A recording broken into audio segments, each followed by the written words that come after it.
穿越鬼杀队成为第10个主，不仅拥有和原一同款的通透世界和火焰斑纹，并且自创出了以虚影、速度、偷袭、一击必杀为核心的呼吸法影之呼吸。当主公决定舍弃自己引出无惨之时，我却为了保护青梅竹马，先一步杀进了无限城。无惨，你不是说被你伤害的人只是经历了天灾吗？那今天我就让你看看什么才是你的天灾。此时我刚刚回到村子里面，就看到了遍布各地的尸体和断臂，这让我的心一下子就提到了嗓子眼，生怕多年前我的家人被离奇杀害的惨剧重现在南宫梦的身上。当年我成为孤儿之后，就是大我2岁的南宫梦帮我安葬了家人，并把我留在了他家。如今的南宫梦更是成了我生活的一部分，我从来不敢想象失去南宫梦的生活。随即我加快脚步朝南宫梦的家赶去。刚一来到这里，我就发现屋子里到处都是鲜血，南宫梦父母残缺的尸体都倒在地上，但唯独没有看到他的身影。就在这时，另一处房间传来了声响，闻声我急忙赶了过去，却见房间里躺着几具鬼杀队剑士的尸体，南宫梦则被一个男性恶鬼掐住了脖子。发现我的到来后，南宫梦那双美眸连连眨动，显然是想让我赶快逃跑，但我没有理会，而是慢慢调整着自己的呼吸。过了没多久，我眼前的世界顿时变成了透明化，恶鬼的五脏六腑还有血液流动也都清晰可见，这是我在小时候就觉醒的通透世界。但自从我看到家人尸体的惨状后，我就自己关闭了这种视觉，直到遇见危险的时候才会再次开启。如今成功开启这个视觉，无疑给了我救下南宫梦的信心。这时那只恶鬼终于注意到了我，紧接着他将南宫梦随手扔到了一旁，转而狞笑着朝我走来。又来了一个不怕死的，想要英雄救美吗？面对恶鬼的嘲讽，我却选择了沉默。为了不危及到南宫梦的安全，我在捡起地上散落的日轮刀后，就迅速跑向房间外，将恶鬼也给引到了院子中。直到这时我才提刀冲向恶鬼，见我如此不知死活，恶鬼脸上的笑容更盛，太天真了。虽然握着日轮刀，可你这般瘦弱的模样，根本不可能对我造成任何伤害。听到这话，我心中一沉。说实话，我也知道恶鬼说的是实话，毕竟体力和力量的欠缺是我从小到大就存在的缺陷。可一想到如果我不能干掉这个恶鬼，南宫梦的安全也将受到威胁，我就突然感觉浑身产生了用之不竭的力量，额头上天生的斑纹也好像在回应我，开始隐隐约约的闪烁起来。在斑纹和极端情绪的加持下，我挥刀的力度陡然加大了不少。恶鬼则挥动拳头向我的头部袭来，试图将我给一击必杀。然而在他动作的一瞬间，我就通过通透世界洞察到了他的意图，下一秒就微微侧身躲过了他的攻击，并全力一刀将恶鬼给拦腰斩断。随着恶鬼的2截身体倒在地上，他的脸上也没了刚才狂傲的模样，而是充满了震惊。他不明白为什么我能躲开他的攻击，还能一刀将其重伤。不过恶鬼没有在这方面过多纠结，等到身体恢复完成后，就鼓足劲再次向我袭来。面对这一幕，我深吸了一口气，迅速捕捉到了对方露出的破绽，并再次挥出一刀，将他的头颅给当场斩下。面对如此狠辣的一刀，恶鬼滚落在地的头颅也忍不住连连感慨：10年前我就是在这里变成鬼的，可为什么10年过去了，还有人类比我强呢？恶鬼的话让我浑身一震。10年前这里有户人家被离奇灭门，是不是你干的？不是我，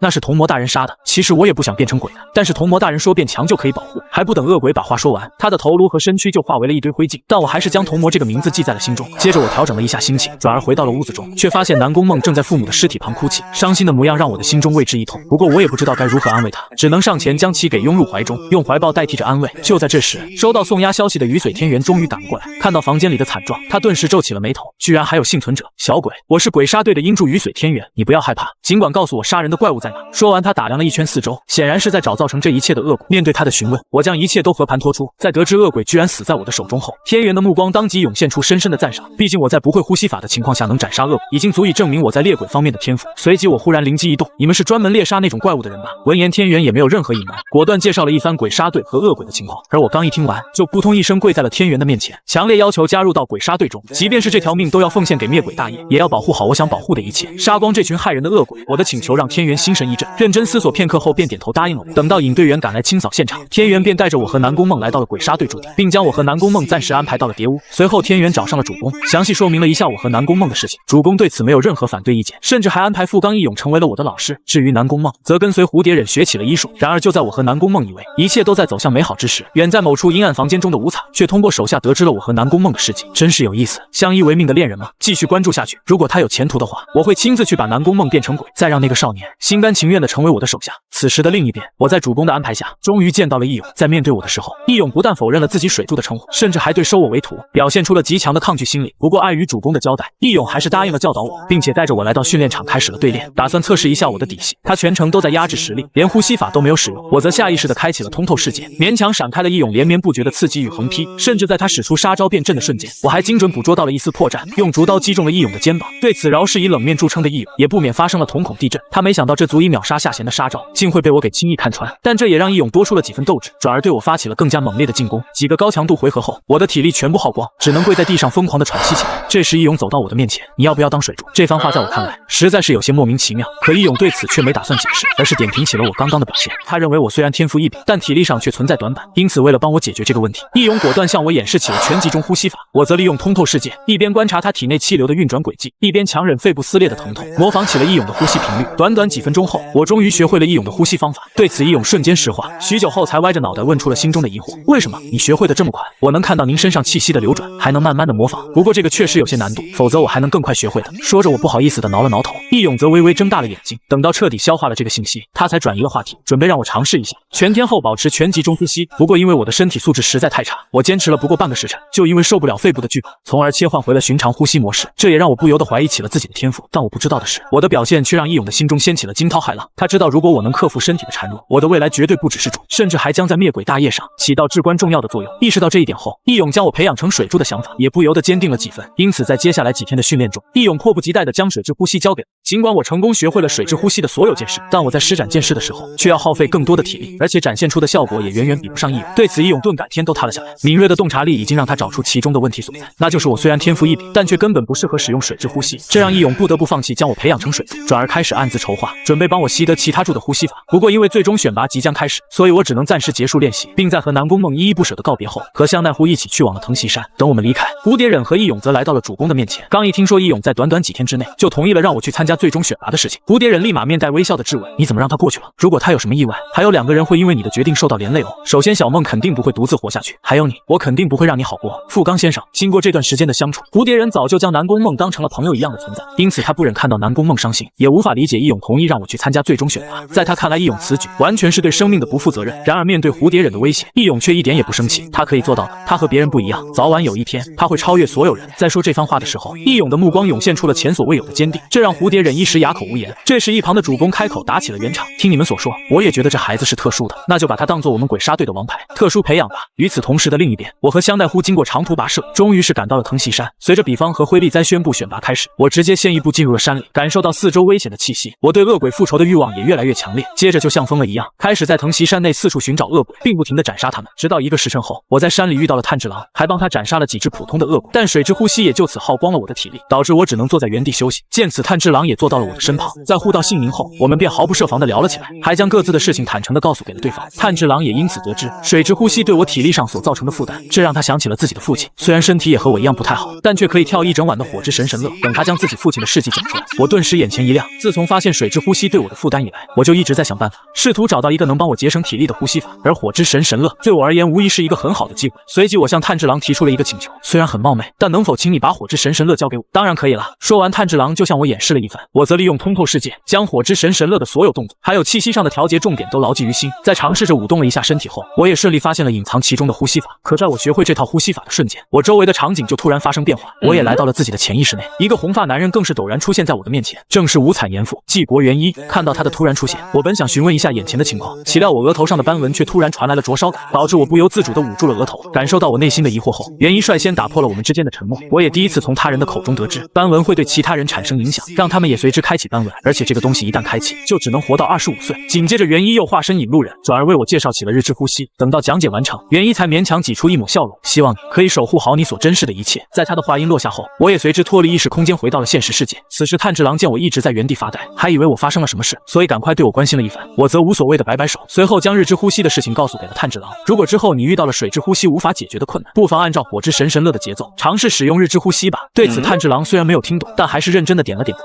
而在之后的时间内，我和炭治郎便一起行动，开始四处追杀恶鬼。直到某天，我们遇到了被2只恶鬼吓哭的善影。见此，我原本可以直接秒杀那2只恶鬼，但最近的这段时间，得益于元一的启发，我一直都在研究独属于自己的呼吸法，如今更是已经走出了自己的道路。随即我猛然暴喝一声：影之呼吸，一之形，3000影。话音刚落，我的身形顿时化成了6道身影，瞬间围住了这2只恶鬼。这一幕让2只恶鬼都如临大敌，赶忙将自己的速度提升到极致，纷纷将拳头落在6道身影之上。可在攻击命中的下一刻，这些身影都瞬间破碎。见状，2只恶鬼都有些摸不着头脑，想不通到底发生了什么。就在这时，我的本体悄然出现在他们的身后，直接干净利落地斩出2刀，当场砍下了2只恶鬼的头颅。看到这个场景，善意和炭治郎都目瞪口呆，急忙向我询问起了刚刚用出的剑士。眼见2人如此好奇，我也没有藏着掖着，直接讲出了我自创呼吸法的事情。临了还当场将这个呼吸法命名为影之呼吸。我的解释让炭治郎2人当场石化，根本不敢相信我在参加最终选拔的时候，居然还顺便自创了一个呼吸法。等到他们好不容易接受了这个事情，我们才重新上路，继续在藤席山内开始猎杀恶鬼。之后的几天内，经过过我的主导，我们差不多肃清了整座山，就连守鬼也消亡在了我的影之呼吸下，而我们也就此顺利通过最终选拔。不过让我没想到的是，我们才刚刚回到鸟居那里，就看到了早已等候多时的蝴蝶忍。与其交流一番后，我才知道，原来是南宫梦过于担心我，所以蝴蝶忍才带着他一起来到了这里。可当我寻找南宫梦的身影时，却发现善意竟然缠上了他，甚至还眼含热泪地跪在南宫梦的身前。这位美丽的小姐，请和我交往吧。不行哦，我已经有喜欢的人了。说着，南宫梦还露出了为难的神情，我则二话不说，直接上前将善意给丢到了一旁，并面带微笑地站在了南宫梦的面前。尽管我们两个此刻相对无言，但南宫梦那双美眸却传递出了许多情感，有安心，有温柔，还有一种我说不清道不明的情愫，甚至那张俏脸也慢慢的红润了起来。这时，比方和辉丽哉再次现身，引导所有通过选拔的队员选择了心仪的钢材，还分配了各自的送押。随即我才和炭治郎二人告别，牵着南宫梦，随同蝴蝶忍和香奈乎一起返回了鬼杀队驻地。等见到了义勇，我将自己开创出呼吸法的事情和盘托出。对此，义勇非常惊讶，毕竟纵然是他们，也很难做到这种事情。而这个消息自然而然的传到了主公的耳中，我也因此得到了主公的召见，还被当面鼓励了一番，希望我可以早日成为新的主。不过我不知道的是，主公对我的期望远远不止于此。他不但认为我成为主的时间会少于无一郎，而且还冥冥之中有一种感觉，鬼杀队和无惨之间的恩怨将在我的手中彻底终结。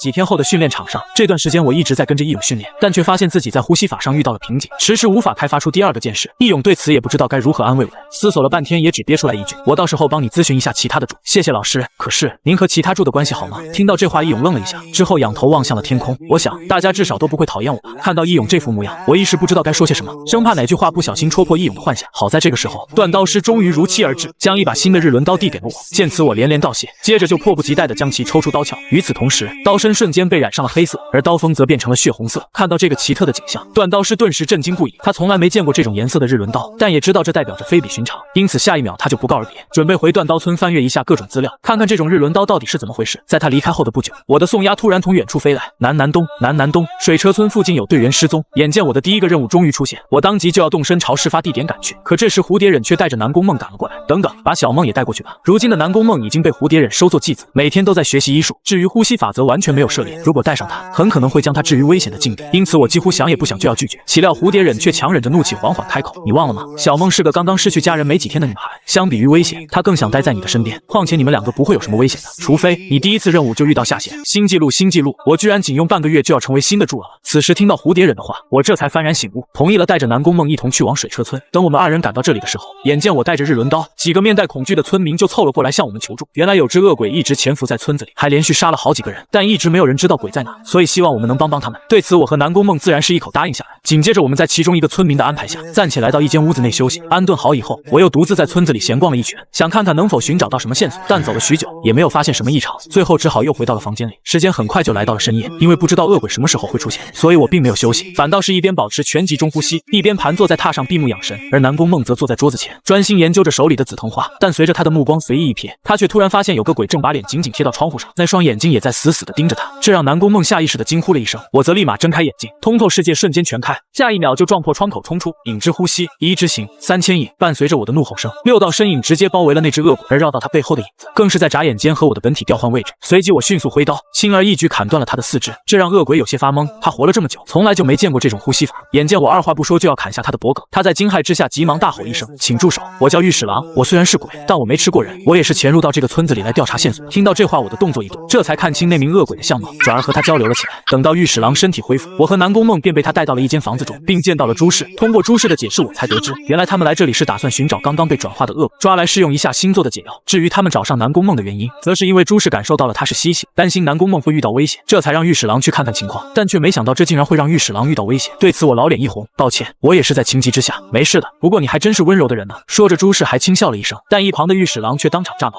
朱氏小姐，她刚刚可是想一刀杀掉我啊！这样的人又强又恐怖，哪里算得上温柔啊？面对御史郎的质疑，朱氏却仍然非常坚定，她只是想保护身后的女孩，就像你想保护我一样。这番话让御史郎的浑身一震，这才默认了朱氏对我的评价。眼见误会解除，朱氏又和我们深聊起来，还说到了她的研究，也就是能让恶鬼变回人的药物。闻言，南宫梦显得有些激动。细问之下，我才得知，原来他在加入鬼杀队之后，忽然意识到似乎有很多鬼都不是自愿变成鬼，如果可以在他们伤害人之前，想办法将他们变回人类，那才能实现真正的救赎。而南宫梦最近也一直在研究这个事情，甚至还将其给当成了另一个梦想。不过最让我惊讶的是，南宫梦在同情恶鬼的同时，还对那些伤过人的恶鬼保持着零容忍，这种恩怨分明的态度，也让我不由得更加为其着迷。就在这时，我突然想到朱氏很可能知道有关童魔的情报，所以赶快询问了起来。而朱氏的回答也没让我失望，原来前段时间童魔曾因为某些原因来过这里，但现在已经离开，其他的信息则一概不知。听到这，我难免有些失望，但很快就调整好情绪，问出了另一个问题：那村子里潜伏的恶鬼呢？您知道他躲在哪吗？潜伏的恶鬼吗？你们不会是在说我吧？听到这道来自屋子外的声音，我们都脸色一变，随即我迅速来到外面，却见一个脸上长有疤痕的恶鬼站在院子里，正是夏贤三病业，这让我的面色不由得凝重许多。没想到蝴蝶忍居然一语成谶，我的第一次任务竟然就遇到了夏贤。这时病业的脸上出现一丝狞笑，真是多亏了吸血了，不然我还真察觉不到这里。只要把吸血吃掉，我就一定可以变得更强。说完，他就朝我冲杀而来。见状，我回头对御史郎嘱咐了一声，让他务必保护好南宫梦二人。接着我便拔出日轮刀，孤身一人挡住了病业。我一直深知12鬼月的可怕，因此一上来就用出了浑身解数。不过还是在不慎之下，被病业直接击退数步。紧接着病业果断抓住机会，血鬼术，枯木逢春。下一秒，无数绿叶制成的飞刀朝我袭来。但让我没想到的是，南宫梦竟然冲到我的面前，张开双臂试图帮我挡下这些飞刀。见此，我本能的愣了一下，随后面带微笑的将其拉到了身后。傻姑娘，我努力变强，就是为了不让这一幕发生。水之呼吸，11之行。这个剑士是义勇独创，但他在教导我的时候完全没有藏私，因此也将这个剑士传给了我。尽管这是我的第一次使用，但我还是瞬间打落了所有飞跃。在看到病业惊讶的神情后，我却灵光一动，忽然有了一个有关影之呼吸2之行的绝妙想法。随即我攒足了劲，影之呼吸2之行，厌烦。下一刻，我的身形瞬间化为3道身影，并冲到病业身旁，从不同的角度一起斩出了3道。忏悔吧，恶鬼！与此同时的另一边，义勇和蝴蝶人也收到了夏贤出现的消息，正在全速赶往水车村。义勇一边跑还一边面无表情地吐槽蝴蝶人：乌鸦嘴，我觉得你还是像以前一样闭嘴吧，至少不会让我那么想砍人呢。不过尽管嘴上这么说，但蝴蝶忍的内心也很埋怨自己。可在这时，一只宋鸦却飞到了2人的头顶。夏贤3已被斩杀，夏贤3已被斩杀，离谱了，离谱了！我居然在一夜之间把2个夏贤给干掉。此时听到这番话，蝴蝶人与义勇惊得差点直接栽倒在地。他们没想到前不久我还是个可怜的孤儿，但转眼就单枪匹马斩杀了夏贤3，而这也代表着我将正式成为柱。可我的用时却连半个月都不到，比起天才无一郎2个月的晋升记录，我简直是在拿命竞速。不过蝴蝶忍却非常清楚，我之所以如此拼命，就是为了想要亲手报仇。对此，蝴蝶忍尽管眼中满是藏不住的艳羡，心底却隐隐出现了一丝失落。毕竟他也和我一样身负血海深仇，可相比于我，他认为自己无论怎么看都不像有能力报仇的样子。这种深深的无力感，甚至让他的神情逐渐沮丧起来。义勇敏锐地发现了这一点，并直愣愣地问出了声：“你怎么了？”义勇的询问让蝴蝶忍对往事的回忆更加深刻，但他的脸上仍然挂着淡淡的微笑。我在想，能拥有亲手报仇的力量真好，你也有这种力量，我们大家都是你的力量。这番话让蝴蝶忍瞬间瞳孔地震，他不敢相信，素来以情商低著称的义勇居然会说出这种话来。接着他凑到义勇的面前：“你现在这个样子倒也不算太坏。”说完，2人就再次启程，准备去水车村接应我和南宫梦。与此同时的另一边，病业的头颅已经被我砍下，不过他在消散之前却面色癫狂地留下了一句话：“就算你战胜了我又能怎样？还有一只鬼已经潜入村子，我会在地狱看你懊悔的神情。”说完，病业就彻底消散在了空气中。我们则顿感后背发凉，紧接着御史郎率先动作，直接在诸事的授意下，先一步朝外面赶去，准备去寻找那只潜伏进来的恶鬼。但我却因为刚刚的战斗消耗了太多体力，只能在南宫梦的搀扶下，一步一步地朝御史郎追去。在路上的时候，眼见我已然满脸疲惫，却仍然在强撑，南宫梦顿感心疼，可他也知道，即便开口劝阻，我也会坚持下去，继续寻找剩下的那只恶鬼，所以他只能沉默着独自忍受悲伤。感受到他情绪的不对劲，我勉强挤出一丝笑意：“别担心，我还有底牌呢。”闻言，南宫梦却差点流下泪来。多年来的了解，让他瞬息之内就意识到，我的这番话只是用来安慰的谎言而已。可还不等他说些什么，前方就猛然响起破风声。只见御史郎和一名白发女鬼正在前方打斗，女鬼则是夏贤4，但她在战斗方面的天赋显然比不上御史郎，因此很快就落入下风。就连那张俏脸也涌现出惊慌，再加上他注意到我脱离南宫梦独自走来，俨然一副要加入战斗的模样。夏贤4更是吓得尖声惊呼起来：“我不和你们打了，你们放我走好不好？我也不想来这里的，我甚至都不想变成鬼啊！”说着，夏贤4的眼里还流出2行清泪来，但我却严词拒绝了他的要求。毕竟能成为夏贤4的恶鬼，一定吃掉了很多人类，甚至还杀掉了不少的猪。面对这样的恶鬼，我绝对不会给他离开这里的机会。岂料夏贤4像是感受到了我的疑惑，又自顾自地解释起来：“我也不想吃人的，我已经在最低限度地控制吃人了，否则我怎么可能才夏贤4呢？”对此我却愈发的不理解，因为我非常坚信，如果是我变成恶鬼的话，我绝对会控制住伤人的欲望，而我这段时间每日的艰苦训练，也足以证明我有这个意志力。随即我冷声开口：“如果你真的迫不得已，那你为什么不自我了结？所以我不会放过你。今天你我之间，也一定会有一个人就此死去。”在我说完这番话后，夏贤4下意识地想要反驳，可这时他却忽然想起，自己似乎以前也认识一个如我这般将生死置之度外的少年，但他却无论如何都想不出来，那个少年后来去了哪？就在他为此疯狂思考的时候，一段尘封的记忆终于出现在他的脑海中。原来在无惨将他变成恶鬼之后，那个少年并没有对他产生任何恐惧，甚至还将他给死死地抱在了怀里。然而在强烈的进食欲望影响下，他却开始一口一口撕咬少年的血肉，直到断气之前，少年都一直在温柔地注视着夏贤4，而罪魁祸首无惨则全程站在一旁冷眼旁观，等到夏贤4进食完成，才转身离开了此处。随着此刻的回忆结束，夏贤4的内心顿时涌现出深深的懊悔，一瞬间就泪如泉涌。我刚刚对他的质问，更是反复在他的内心倾轧：为什么我没有自我了结呢？我为什么会吃掉最爱我的人啊？就在夏贤4为此崩溃之际，一具温暖的身体忽然将其拥入怀中，正是南宫梦抱住了满身罪孽的他：“去赎罪吧，他肯定在等你呢。”说完完，南宫梦也随之流下2行泪来。然而对此夏贤嗣却满脸的不可置信，他不敢期盼那个少年还在等他。南宫梦则在这时回头看向了我，如果他变成鬼把我吃了，我一定不会恨他，我也会在那个世界等他，因为我知道他也不想这样的。尽管南宫梦和夏贤嗣之间的交谈非常温情，可是在我的眼中，这俨然是夏贤嗣挟持了南宫梦，因此我瞬间暴怒，影之呼吸，2之行，厌烦。随即我直接化作3道残影，手中的刀刃更是直逼夏贤嗣的脖颈。可在刀刃即将落下的时候，夏贤嗣却猛然用力推开了南宫梦，并面带微笑的闭上眼睛，坦然迎接死亡的降临。看到这一幕，我这才意识到不对劲，但我也没打算放过他，而是赶忙调整呼吸变化的剑势，水之呼吸，5之行，甘天的词语。在这个相对温柔的剑势下，夏贤嗣的头颅应声而落。在头颅即将消散之前，他一边流泪一边期望地看着我，你好强，求你帮我杀了无惨。闻言我不免有些意外，接着就要开口答应下来，可下一秒夏贤嗣的头颅和身体就彻底消散，他也无法再听到我的回应。但纵然如此，我还是轻声吐出了一句话，我会的。